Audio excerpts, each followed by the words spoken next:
There's a version of self-love that looks like a photo, a mug, a candle, a quote on the mirror, but that's not the whole story.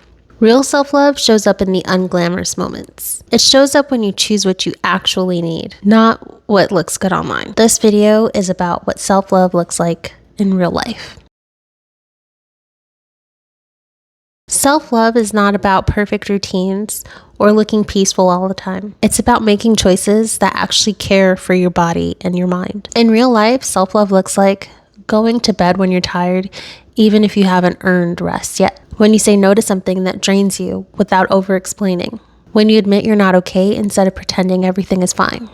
When you stop forcing yourself to hustle when your body is screaming for a break. It's not always pretty. Sometimes self-love looks like staying in bed when you're feeling overwhelmed. Sometimes it looks like eating something simple when you're too tired to cook. Sometimes it looks like saying, I can't do this right now, and meaning it. That's real self-love.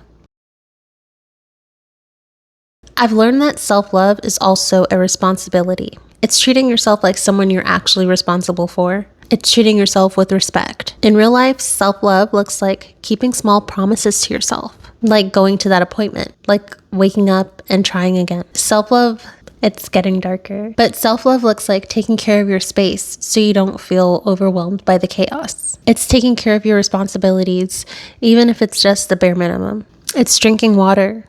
It's eating something that fuels you, and it's moving your body in a way that doesn't feel like punishment. It's not about being perfect. It's about showing up for yourself consistently, even in small ways. When you keep promises to yourself, you start to trust yourself again. And that trust is a huge part of self-love.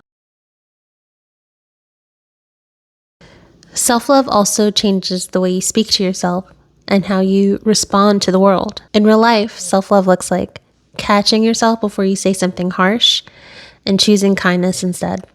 It looks like stopping yourself from chasing people who don't show up for you.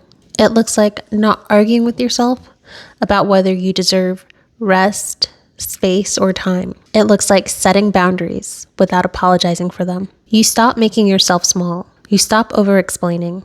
You stop apologizing for your needs. You start reacting more calmly, not because you're perfect, but because you care more about protecting your peace than about being right. That's what self-love feels like from the inside. Self-love is not a vibe. It's not a mood board. It's a series of quiet choices made over and over again. It's how you speak to yourself when no one is listening. It's how you treat yourself when no one is watching. It's how you respond when life gets hard. What self-love looks like in real life is this: you choosing yourself, not perfectly, but consistently.